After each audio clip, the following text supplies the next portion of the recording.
I am focusing more these days on guns. That's what the viewers vote for. And so here we go with another AR review, which will be incidentally placed in my amazing AR-15 playlist. Not that the playlist is amazing, that's just the title of it. That the AR-15 is amazing. If you don't know, you can go to my main channel page. There are lots of playlists there for the content that you're interested in, speaking of votes. And click around, take a look. You'll see a playlist which is getting more and more guns in it on the AR. Concealed carry pistols, different kinds of knives, all types of gear, philosophy videos, adventures, on and on. It's all there on the main channel page. All the subs know that, but if you're brand new, welcome. Support the workload because it is a lot of work. Sacrificing family time to do this. And going out in the desert and the range work, it's just work. You guys know that. This is, by the way, the Palmetto Armory PA-15. It is the Freedom MLOK version, I think. And now we're going to discuss it here in tabletop form. I am inheriting from the last tabletop a cast member in the Nut and Fancy project. That is basically a gun which we have in inventory for a certain amount of time before we sell it. And we shoot it, and it's a good standard of measure, and we'll, you know, compare and contrast perhaps with certain guns. And we're going to do that with the Palmetto because it's just here, it's handy.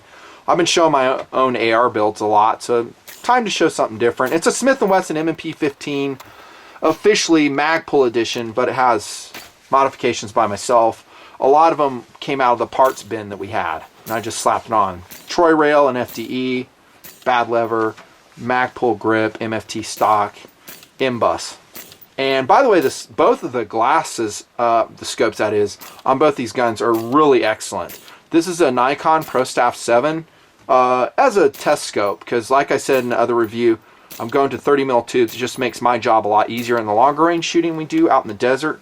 And that's a CQB scope. I think it's an 800 364 Weaver 125 power, illuminated both red and green, 15 ounces, about 650. Both great. You know, scopes to have. This is actually a really good CQB optic, and I think I covered it in my best AR-15 scopes in the world video. Go look at that. There you go. So Palmetto, dude, I got to tell you, I haven't had a lot of experience with Palmetto. It's very well known for its AR-15 parts, and a lot of AR builders have been using Palmetto for a very long time. They have all types of kits, lower kits, bolt carrier groups, their own magazines. They do carry their own brands of all kinds of stuff. Maybe they make them, maybe they outsource them, I don't know, don't really care. All they really care is the quality level and how it performs. So this is a put together complete firearm from Palmetto. And the first thing I did after I got done testing it, I was like, well, let me go to the website and see what it says about the PA-15, because that's a great place to start, to see what the advertising points are from the manufacturer. I was disappointed to find out that Palmetto's website is confusing as hell. Yeah, it is. I mean, I clicked around, and I think I'm fairly knowledgeable about the internet, and what I saw was a hodgepodge of stuff. I mean, I was like, okay, let me find the complete guns. I see all the parts, you know, I see uppers, lowers, barrels. I click on firearms, you know, AR-15, and then I see a whole bunch of other brands pop up, and there's really no single place I went to brag about this gun, in which they should have. I mean, Palmetto, dudes, you need to like put two sides to your website. One for builders, where they want to go and find the parts and then separate it easily, clearly to your web surfer. The other part is to people who want to find about your complete guns. What are the specifications on them? Maybe I missed it, but I spent like 20 minutes clicking around, and I'll put in some screenshots, and it was ridiculous. It was confusing. There's no easy way to sort. Go to POF's website. That's how you do it. Go to Ruger's website. That's how you do it. Big pictures, clear bullet points. It has this feature, that feature. This is why it's worth your money. Enough said. Philosophy of use. Direct gas impingement AR-15 at a value price point. And that puts it in some pretty strong competition, does it not? it does. We'll talk about that. Philosophy of use is standard, defensive, WROL, maybe a gift rifle. Christmas is coming up. I don't know. Would you be happy, nothing fancy, if someone gave you a Palmetto Armory PA-15? I'll end the video with that. How's that? WRL, recreational, you get it. SAWC design and ergos. This is where it's a little bit confusing for me because there was no readily accessible place in my, the amount of surfing that I was willing to do. I'm not willing to spend like an hour searching around and clicking and looking up, numbers, model numbers. I can easily do it with Smith & Wesson. I can do it with Rock River. So I dug into it while I was like, I don't know. I think I know what their barrels are like. First thing they get right, though, it's a pretty lightweight gun. With a GI 30 in it, this is a Brownells tan. It weighs only 6 pounds, 5 ounces. Thumbs up for Palmetto Armory getting the weight equation correct. I guess I'll start back here. It's an MOE buttstock, mil-spec tube, standard castle nut plate, Magpul MOE grip, and the trigger, I believe, is standard GI. I've been reviewing a lot of guns, and so sometimes it all blends. It's actually not too bad. I wouldn't say standard, and I'm going to put my trigger scale on it because I didn't do this yet. Why do I need a good trigger? 1 for snobbery. I just like them. They make me happy. A good trigger. 2 for rate of fire. Not really accuracy, which surprised a lot of people. Rate of fire is the primary reason. 8 pounds. So that's a standard AR mil-spec type trigger. I like it for rate of fire. And then accuracy. Kind of enlarged Magpul trigger guard, that's cool. Standard fire controls, standard charging handle, deflection, forward assist, dust cover is on this value priced AR. Do I need a dust cover? No, I don't care. I mean, if it comes on, great. Big old Vulcan hit on my reviewing scope. Desert work. That's awesome. Standard lower and upper forging. See the forge mark right there? I love forged receivers. There's a look in the magwell. All that's pretty standard. You expect it at this price point. I'm not going to break this open, but it's military specification style of bolt and bolt carry group. That is MPI, HPT, all that good stuff, properly staked. I'm so sick of that term. I'm so sick of hearing the term. It's properly staked. When's the last time you saw a gas key come unstaked? Well, I know this guy that was in this carbine class, and I know it's happened, but it's pretty rare. I'm not even going to say that term anymore. I'm just sick of it. Same for properly staked castle nut. I've talked about that. I'll spare you right now. But take it from me, high quality inside, and it's an M16 fully shrouded bolt carrier, if you care. M4 feed ramps, and that takes us to the Handguard, which actually, surprisingly, is pretty excellent on a value-priced AR. Now, what is this Handguard? You guys probably know. I went to Midwest Industries website, and they don't show anything exactly like this. Is it made for Palmetto Armory? I don't know. Don't really care. It's a great, low-profile, lightweight, MLOK compatible Handguard. I tend to like key mod more these days. Single point attachment right there at the aft portion of the Handguard. I didn't see any rotational problems with it. It's highly ventilated, and it actually gives you good access to the barrel, which is 4150 steel, 1-7 twist. We'll talk about that. M4 profile. I've talked about that. I generally don't like M4 profile. Whatever. Cold hammer forged. I think it's made by FN, the barrel. Guard by MI. Full pick rail. No alignment problems on the rail to the upper receiver transition, which is cool. And melanite coated barrel, I believe, on this. I think so. And I may be wrong on that because I just reviewed another one, and that might be on my mind. I love melanite coating. That's what this one has, and this is a 5R rifle barrel, the Smith & Wesson Magpul edition. Once upon a time, the Sport was also 5R rifled, and man, did I like that Sport. Still do, still own it. A2 cage, done. So there's your components on this flyby review on the PA-15. And I think I told you the serial number. If not, it's LW268057 for sale at the website or the store below, who made this review possible by this loaner gun. Thank you very much. So appreciated. That's why this is a turbocharged gun show these days. Firepower standard, it worked with absolutely every mag we tried, albeit I won't say I fired this gun a ton. It's kind of a high-speed review, shoot it some, couple range outings, boom, done. That's how it worked. Track record. Okay, so I said in another review is on Adams Arms AA-15 that if a DI gun doesn't cycle steel, there's a problem. And that's the problem we had with the Palmetto Armory PA-15. It jammed hard with steel, if memory serves. And I was perplexed and surprised, whatever. And I hope I'm remembering this right. If not, I'll correct it in annotation. So many guns, so much video. I was just like, what the heck, man? And took the bolt carrier apart, not apart, but out. Make sure it was all lubed up. It was. With brass, it ran pretty good. It wasn't a problem, but it was disappointing, you know, a little bit. And so if you're going to run brass in it, I don't think you're going to have any problems at all. By the way, a mid-length gas system. I forgot to say that. Well, I like the mid-length gas system on the PA-15. The track record could have been better. I'm not even going to go down the steel discussion. I've had it so many times. A DI gun, bottom line, should work with steel out of the box without any problems at all. This one did. So did the M&P-15 Sport. We pumped 1,000 rounds of steel through these ARs from Smith & Wesson. No issues at all. No jams. Just as I can remember. None.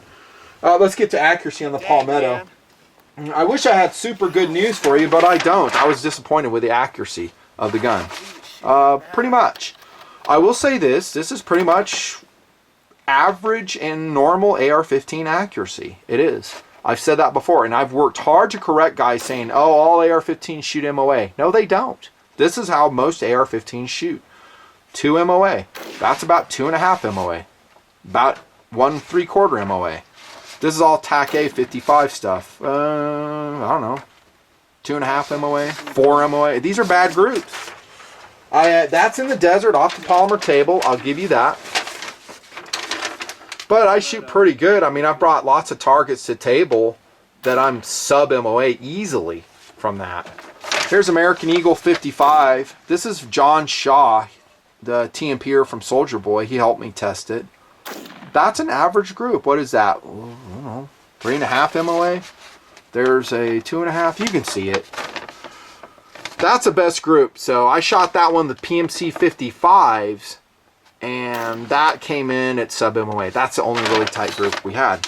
So I will say accuracy is fair out of the Palmetto Armory. Disappointing, actually. I was super surprised, especially after hearing, and not confirming, by the way, that it's an FN barrel.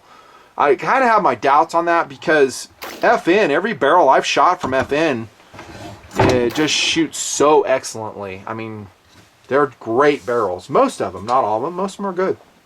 It might be because a lot of those 55s were getting DPIs from the 1-7 twist. Maybe a 1-8 twist is a better choice. I like 1-8. It's probably my favorite overall twist rate because most of us do shoot 55s. Field strip we covered. Accessories, there's no BUIS on this value price gun, but it's relatively cheap. So if you want to throw on some M-Bus on it or whatever, you know where to go, how to do it right there. Yep. It does include the following right here. A solid PMAG 30, a lock you'll probably repurpose for something else, and a manual. Oh, by the way, the manual for this, I went to the manual. I was like, oh, let me see. Maybe it'll tell about some specifications. The manual is disappointing. It's like written for a 5th grader that's never seen a gun before. I mean, there's really, the first thing I want to see when I open a manual is, hey, dude, you're super smart for buying this gun. Here's why. This is our quality levels. This is what we did. This is why it's better than our competition. I have none of that in the Palmetto Armory. It's just like, it goes right into warnings how I'm probably going to kill myself with this gun. It's a bad manual. I hate the manual. I mean, it's super, super basic. It's for like people that have never shot an AR before. And that's it. So, I don't know. It could be a lot better. And I think the first thing a manual should do is congratulate your customers for buying your product. Pro tip from the Nut and Fancy Project to you, manufacturers. Value and options, there's a lot. The Smith & Wesson M&P-15 Sport, not on the table. That's its cousin. is probably a top recommendation. Still excellent. DPMS Oracle. The excellent Ruger AR-556, which by the way also had problems with steel. I just posted my review on that gun, the Ruger AR-556. Recommended. After we lubed it up, it straightened and flew right, and maybe this gun would as well in extended testing. I just ran out of time. Delton Sport and a whole plethora of other value price point ARs. There's a ton out there, and most of them are good. The thing you're going to miss out on is the really cool handguard for sure. All this furniture that the Palmetto PA-15 is coming with is tops. I mean, I wouldn't swap that out. I wouldn't swap that. I wouldn't swap that. Just put a trigger in it. I just wish it was ultimately reliable and ultimately accurate. Had it been one MOA accurate and had no jams whatsoever, this would be a completely different review, and I would be recommending it with an extremely high likability scale. But alas, that's not how it played out. Nothing fancy. Okay, go to the barricade then.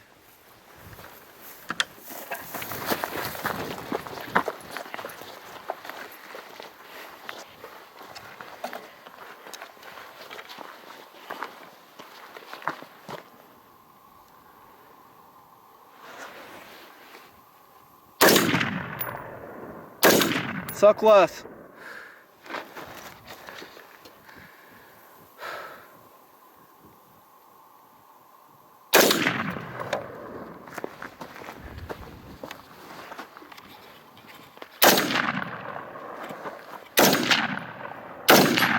That's a hit.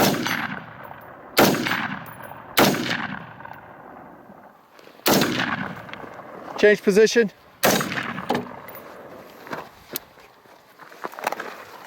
Don't shoot my barricade. Make sure you're clearing that top wood, dude. I don't think you're gonna. You don't think so? Probably not. There you go.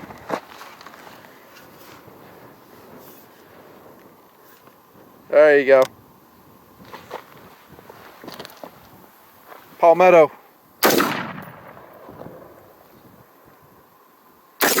You suck. Come to this side. Book it.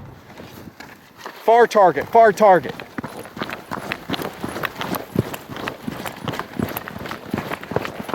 Right there.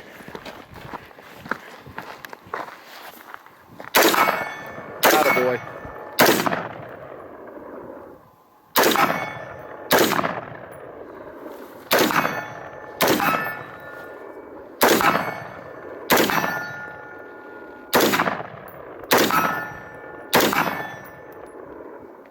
Kneeling.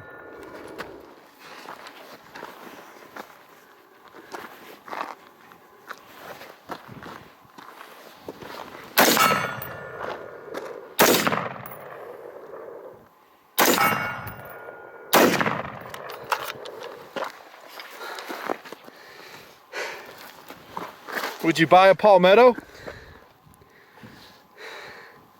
I'd have to think about it. It did pretty good in run and gun though, huh? It did. You know, I own a Palmetto upper, and I'm not against it. Yeah. Did pretty good. You just never know. Off the bench, it was doing awful, and then in run and gun, it comes alive. It's true. Accuracy just wasn't where I wanted it. Yeah. Done with that.